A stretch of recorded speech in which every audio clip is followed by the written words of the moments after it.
योग्य रीतीने पोहोचविण्यात येईल आणि तुझं गौरव होईल, तुला उंचावलं जाईल. तुझी आमच्याकडून काय अपेक्षा आहे हे आम्हाला समजून येईल असं तू होऊ दे.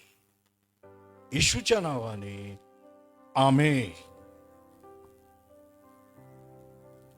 आता जो शास्त्रभाग आपल्या समोर वाचण्यात आला तो शास्त्रभाग आम्हा प्रत्येकाच्या परिचयाचा आहे.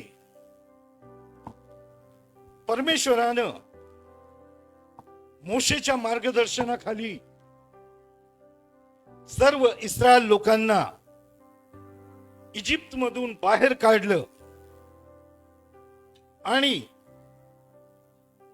त्यावेळेस परमेश्वराने अनेक चांगल्या चांगल्या गोष्टी आपल्या लोकांसाठी केल्या. तांबड्या समुद्रातून इस्रायलाची प्रजा अगदी सही सलामत बाहेर पडली आणि तांबड्या समुद्रातून ते कोरड्या भूमीतून पार गेले आणि ते आपल्या प्रवासामध्ये होते. आणि अशा वेळेस त्यांना जंगलातून जावं लागलं, जंगलातून मार्गक्रमण त्यांना करावा लागला. होय प्रियांनो, आणि अशा वेळेस इस्रायल लोक, जे देवाचे आवडते लोक, ज्यांना देवानं फारोच्या गुलामगिरीतून बाहेर काढलं, आणि हे लोक परमेश्वराविरुद्ध अगदी थोड्याशा गोष्टींसाठी कुरकुर करू लागले. देवाचा सेवक मोशे, ज्यानं त्यांना त्या फारोच्या दास्यातून बाहेर काढलं, ते त्याच्या विरोधात बोलू लागले आणि कुरकुर करू लागले की तू आम्हाला या ठिकाणी का आणलंस? आम्ही या ठिकाणी उपाशी मरत आहोत, आमच्याकडं पाणी नाही, अन्न नाही, आम्ही या हलक्या अन्नाला अतिशय कंटाळलेलो आहोत. आम्ही तिथंच असतो आणि तिथंच मेलो असतो. इजिप्त मध्ये, मिस्रामध्येच जर आम्ही मेलो असतो तर बरं झालं असतं. आणि ही कुरकुर त्यांनी ऐकली, ही कुरकुर त्यांनी केली आणि परमेश्वरानं ही कुरकुर ऐकली. होय प्रियांनो, आणि जेव्हा या मिस्री लोकांनी परमेश्वराविरुद्ध आणि त्याचा दास मोशे याच्या विरोधी गोष्टी केल्या, तेव्हा परमेश्वराला अतिशय संताप आला. परमेश्वर अतिशय रागावला आणि मग परमेश्वराने त्यांना शिक्षा देण्याकरता त्या इस्रायल लोकांमध्ये आगे साप पाठविले. आगे साप हे अतिशय विषारी असतात. त्यांच्या एका चाव्यानं, त्यांच्या एका बाईटनं मनुष्य मरून जातो, वाचत नाही. आणि हे सर्व जंगलातील साप या इस्रायल लोकांमध्ये आले, इस्रायल लोकांमध्ये ते शिरले आणि मग लोक पटापट मरू लागले, लोक मरू लागले. आणि इस्रायलावर हे फार मोठं संकट आलं होतं. आणि मग या संकटाकडे त्यांनी थोड्याशा डोळस नजरेनं पाहिलं आणि मग ते परत मोशेकडे वळाले. मोशेकडे ते गेले आणि मोशेला त्यांनी सांगितलं की कृपा करून तू आमच्यासाठी प्रार्थना कर आणि परमेश्वराला सांग की हे साप आमच्यामधून निघून जाऊ दे. त्यांनी मोशेकडे येऊन मोशेला विनंती केली आणि मोशेनं त्यांची ती विनंती ऐकली. आणि मग त्यानं परमेश्वराला विनंती केली की हे आगे साप यांच्यामधून दूर जाऊ देत, यांच्यामध्ये हे साप तू येऊ देऊ नको. आणि मग परमेश्वरानं मोशेची ही विनंती ऐकली. ही विनंती ऐकून परमेश्वरानं याच्यावर मोशेला एक उपाय सुचवला. आणि परमेश्वरानं सांगितलं की तू एक पितळी सर्प तयार कर आणि त्या सर्पाला तू एका काठीवर बांध आणि ती काठी उंचावर धरली जाऊ दे. आणि जो कोणी ज्याला कुणाला ते साप चावलेले आहेत, जे मरणाच्या वाटेवर लागलेले आहेत, अशांनी जर त्या सापाकडे पाहिलं, त्या पितळी सर्पाकडे पाहिलं, तर निश्चित त्यांचे प्राण वाचतील.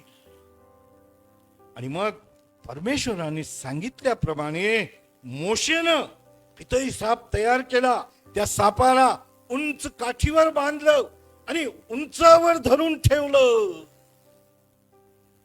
आणि सांगितलं की जो कोणी त्या उंच केलेल्या पितळी सर्पाकडे पाहिल, त्याचे प्राण वाचतील.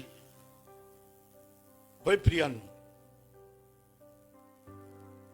आणि मग ज्यांनी त्या सर्पाकडे पाहिलं, ज्यांनी त्या उंच केलेल्या सापाकडे पाहिलं, त्यांचे प्राण वाचले गेले.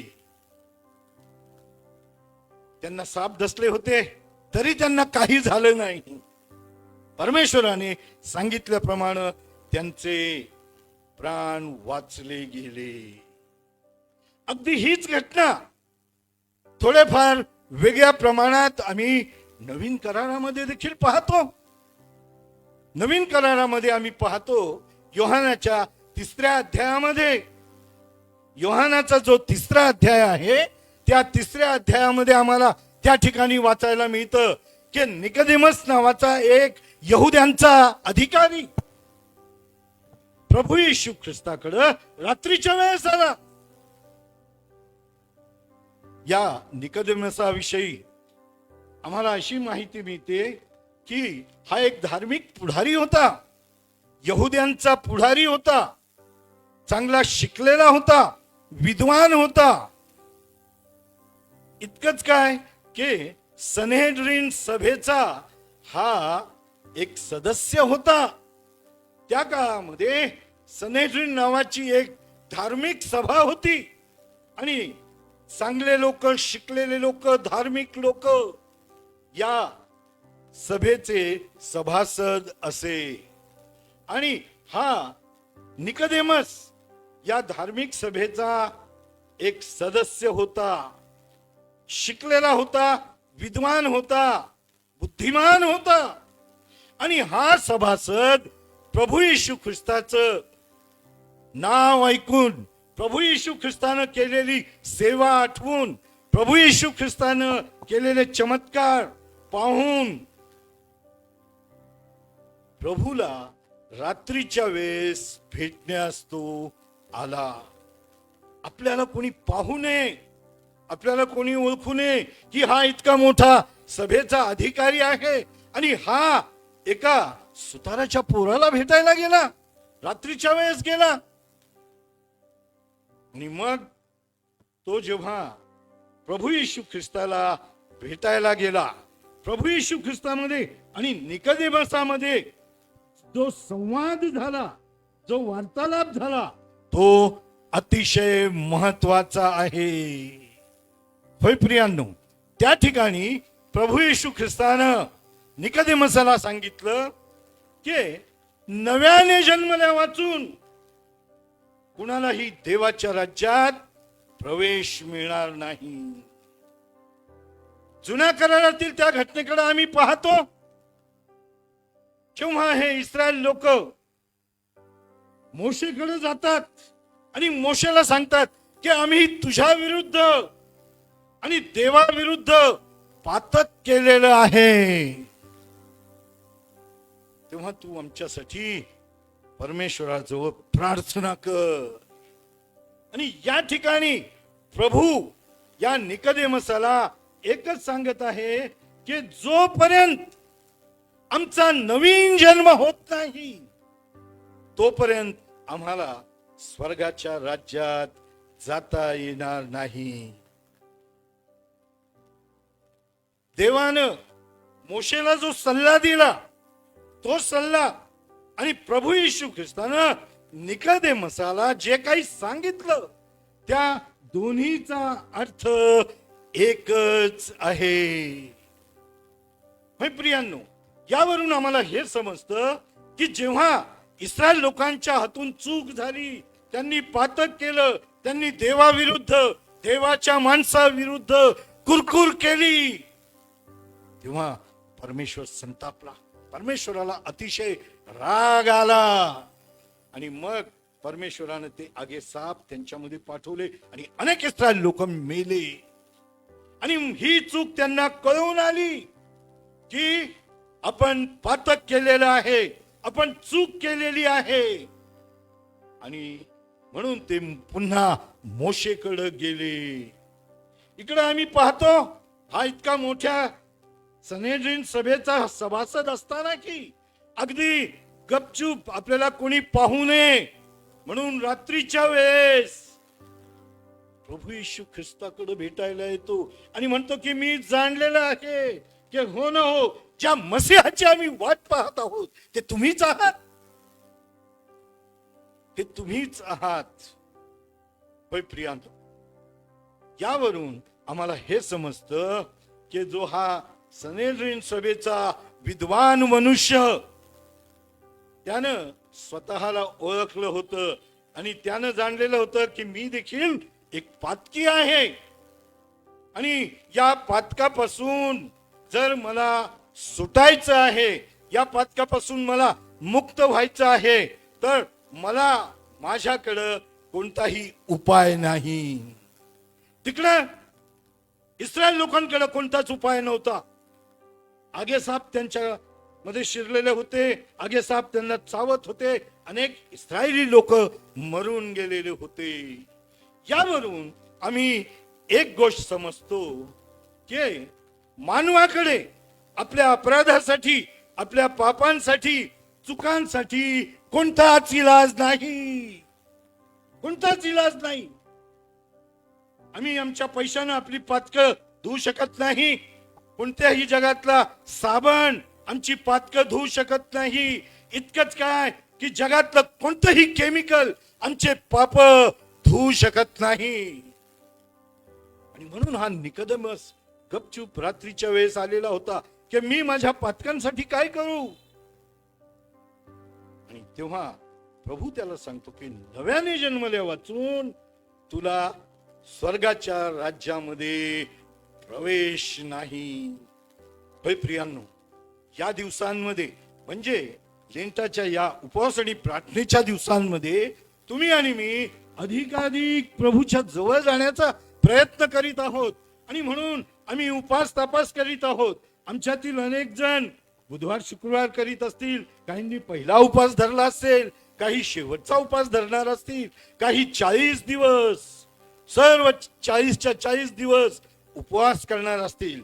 जसं आताच पालक साहेबांनी सांगितलं की 40 नव्हे तर ते किती होतात, 46 दिवस होतात. उपासाचे 46 दिवस. हे सर्व दिवस कदाचित आमच्यातील कुणीतरी उपवास करीत असतील. आणि याचा हेतू हाच की आम्ही परमेश्वराच्या जवळ जावं, आम्ही अधिक येशू ख्रिस्ताच्या जवळ जावं, येशू ख्रिस्तामध्ये आणि आमच्यामध्ये एक चांगली सहभागिता असावी. आम्ही आपलं अंतःकरण शुद्ध करण्याकरता आम्ही केलेल्या चुका, आम्ही केलेली पातकं, आम्ही केलेल्या वाईट गोष्टी या पुसून जाव्यात. त्या कुणालाही दिसता कामा नये, परमेश्वराने त्या लक्षात घेता कामा नये. आणि म्हणून हा सर्व उपद्व्याप आम्ही करीत असतो. परमेश्वराच्या जवळ जाणं, उपवास तपास करणं, प्रार्थनेमध्ये त्याच्या वचनामध्ये वेळ घालवणं, हे आम्ही करीत असतो. होय प्रियांनो, आणि याचा हेतू हाच की आमचं मन शुद्ध व्हावं, आमच्या जीवनातील पातक नाहीस व्हावं. आणि निश्चितच ही चांगली गोष्ट आहे की आम्हाला आमच्या पातकांची जाणीव व्हावी. जशी निकोदेमसाला झाली, जशी त्या इस्रायल लोकांना झाली. आणि त्यांना एक गोष्ट कळून आली की याच्यावर आमच्याकडे कोणतंच औषध नाही, याच्यावर आमच्याकडे कोणताच तोडगा नाही. आम्हाला परमेश्वराकडे धाव घेतल्याशिवाय कोणताही उपाय नाही. आणि म्हणून तो निकोदेमस रात्रीच्या वेळेस लपत छपत प्रभू येशू ख्रिस्ताकडे गेला आणि प्रभूला म्हटलं की तुम्हीच आमचे येणारे मसीहा आहात, हे मी जाणलेलं आहे. होय प्रियांनो, कारण त्यांना निकोदेमसला आणि इस्रायल लोकांना त्यांची चूक ही कळून आलेली होती की आमच्याकडं कोणताही उपाय नाही. आमच्यातील बरेच लोक मरून गेले, आमच्यातील बरेच लोक हे जग सोडून जात आहेत. आणि आम्ही पाहतो की जगामध्ये सध्याची परिस्थिती अगदी तशीच झालेली आहे. आम्हाला पापाचा जो सर्प आहे तो सर्प डसत आहे आणि पापामुळे आमचे अनेक लोक मरत आहेत. होय प्रियांनो, आम्ही पाहतो दरवर्षी नैसर्गिक आपत्ती आमच्यावर येत आहे. भूकंप आहे, दुष्काळ आहे, युद्ध आहेत. या दिवसांमध्ये युद्धाचं सावट साऱ्या जगावर पसरलेलं आहे. कधी तिसरं महायुद्ध होईल, कधी महायुद्धाची ठिणगी मोठा वनवा बनेल, आम्हाला ठाऊक नाही. त्याचप्रमाणे आम्ही पाहतो निरनिराळे आजार मानव जातीमध्ये पसरलेले आहेत. डेंग्यू आहे, चिकनगुनिया आहे, HIV आहे, एड्स आहे, इबोला आहे आणि करोना देखील आहे. आणि आम्ही ऐकतोय की या दिवसांमध्ये अनेक वेगवेगळे व्हायरस देखील सुटलेले आहे किंवा येत्या दिवसांमध्ये ते आमच्यामध्ये पसरणार आहे. आणि परमेश्वराने आम्हाला त्यासाठी हे उपवासाचे दिवस दिलेले आहेत की आम्ही त्याच्या जवळ जावं, आम्ही त्याच्या बरोबर सहभागिता ठेवावी. आणि पुढचा आठवडा हा आमच्यासाठी अतिशय महत्वाचा आहे. पालक साहेबांनी सांगितलं आणि कार्यक्रम पत्रिका मला दाखवली, ती दिली. त्याच्यामध्ये भरगच्च कार्यक्रम रोज अन रोज घेण्यात येणार आहे. याचा उद्देश काय? याचा उद्देश हाच की परमेश्वराने तुमच्या आणि माझ्या पातकांची आम्हाला क्षमा करावी. कारण आमच्यामध्ये पाप, अपराध, चुका यांचे साप शिरलेले आहेत आणि ते आम्हाला डसत आहे.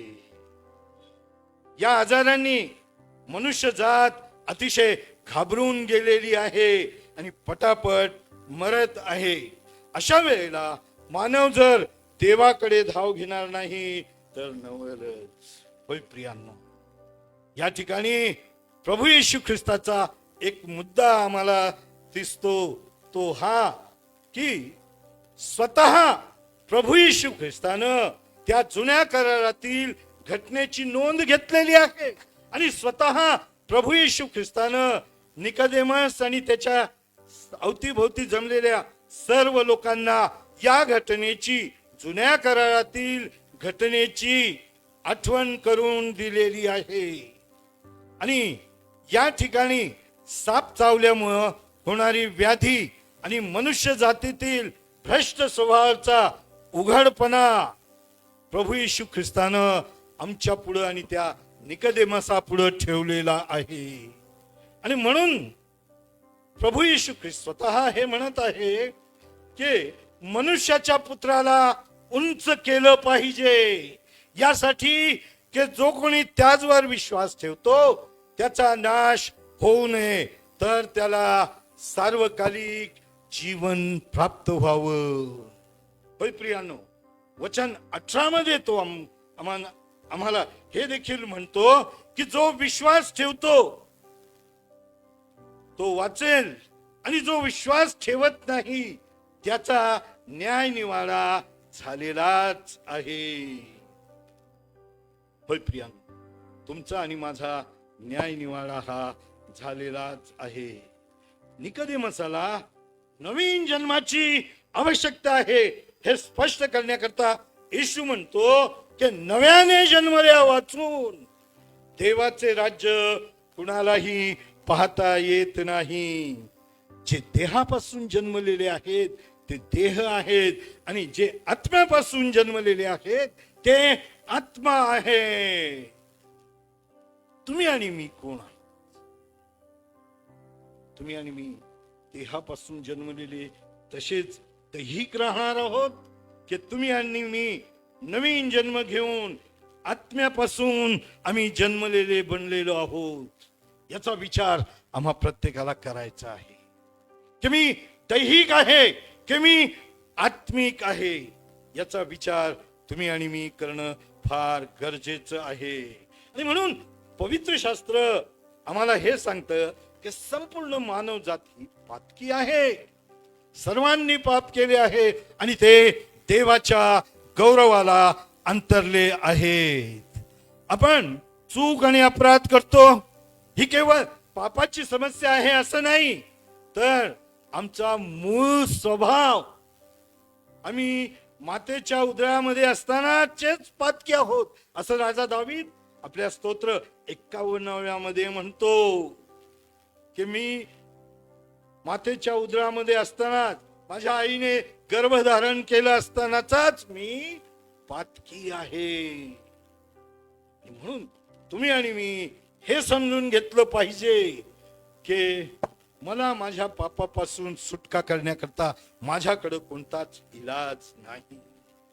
आणि नेमकी ही गोष्ट बरोबर निकोदेमस समजलेला होता आणि म्हणून तो गेलेला होता, प्रभू येशू ख्रिस्ताकडे गेलेला होता.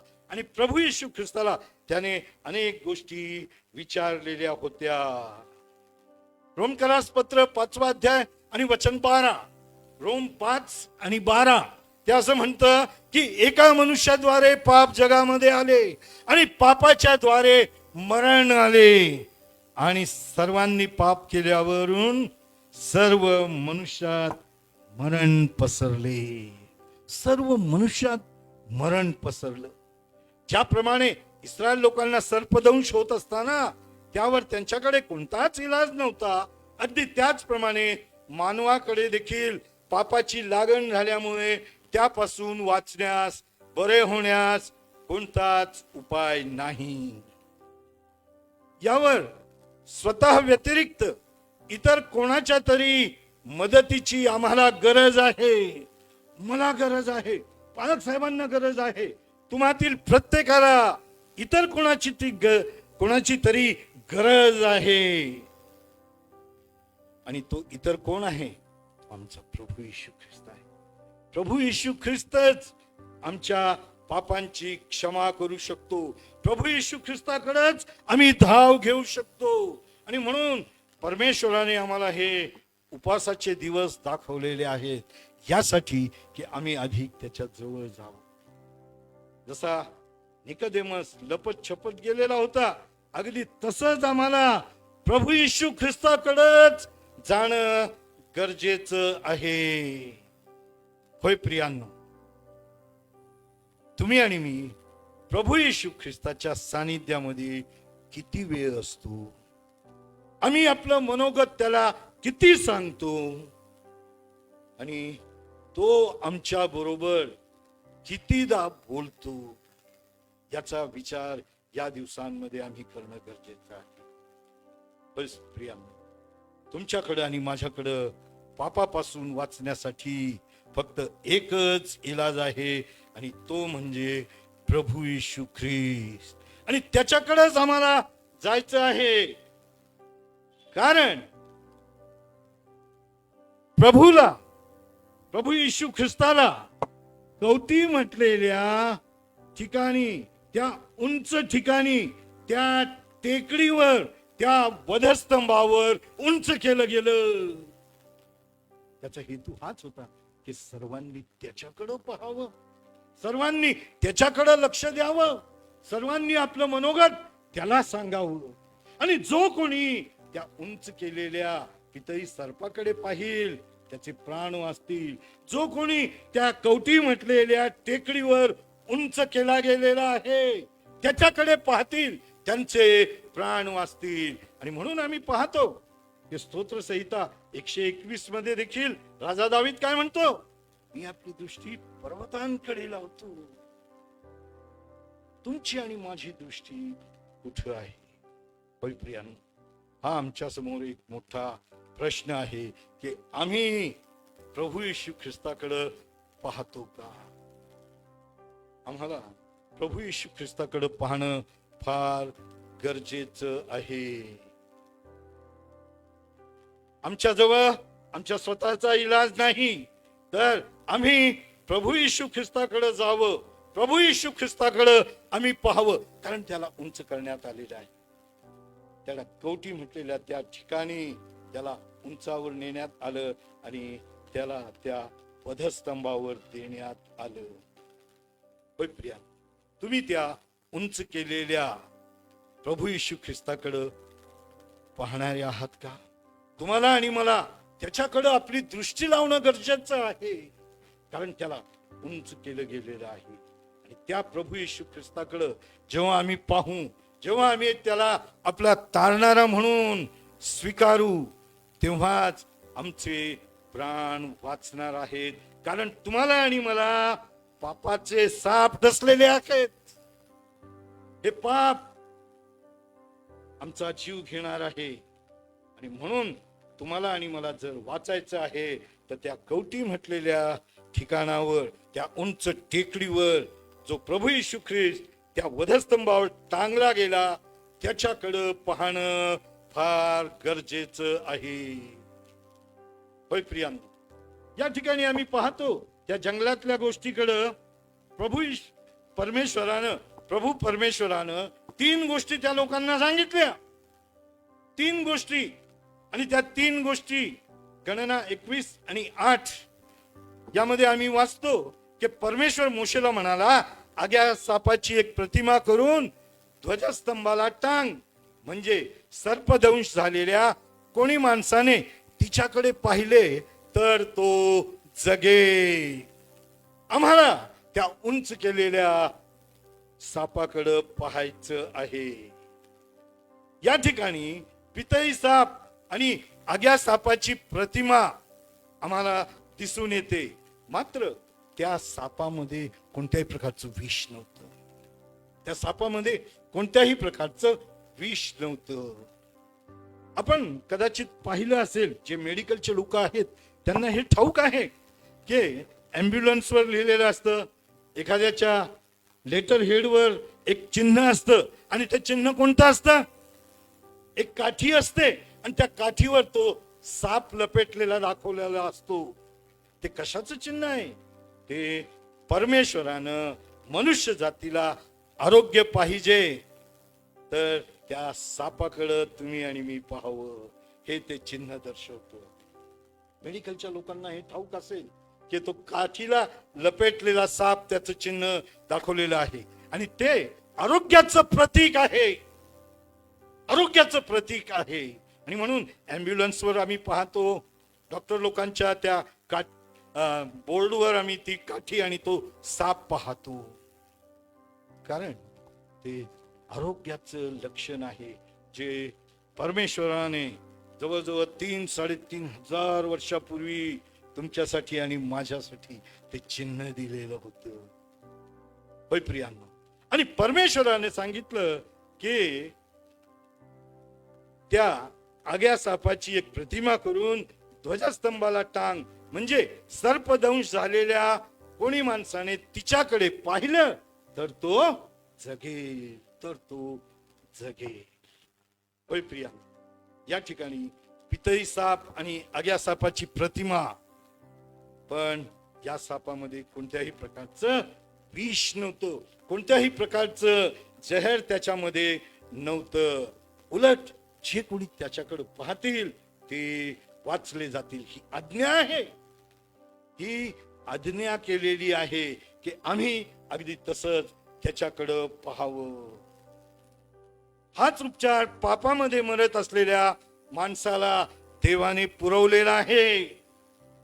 आणि म्हणून तुम्हाला आणि मला येशूला उंच करणं गरजेचं आहे.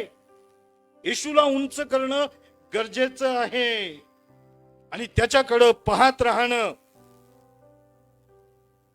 देवाच्या दृष्टीनं येशूला मरणं हे आवश्यक होतं. आणि त्या ठिकाणी प्रभू येशू ख्रिस्तानं आपलं बलिदान त्या उंच केलेल्या ठिकाणावर दिलं. होय प्रियांनो, त्याचा हेतू हाच होता की तुम्ही आणि मी त्याच्याकडे पाहावं आणि आपल्या पापापासून मुक्त व्हावं. आम्ही नुसतं पाहायचं नाही तर त्याला आपला तारणारा म्हणून स्वीकारायचं. ज्या ठिकाणी मला फटके बसणार होते त्या ठिकाणी माझे फटके प्रभू येशूने खाल्ले. ज्या ठिकाणी माझ्या डोक्यामध्ये काट्यांचा मुकुट रोवला पाहिजे होता त्या ठिकाणी तो मुकुट प्रभू येशू ख्रिस्ताच्या डोक्यामध्ये रोवण्यात आलेला आहे. याची आठवण तुम्ही आणि मी करा. होय प्रिया, तुम्हाला आणि मला त्या उंच केलेल्या प्रभू येशू ख्रिस्ताकडे पाहायचं आहे. योहान 12 आणि वचन 32. योहान कृत वर्तमान 12वा अध्याय आणि वचन 32. त्यामध्ये येशू म्हणतो की मला पृथ्वीपासून उंच केले तर मी आपणाकडे सर्वांना ओढीन.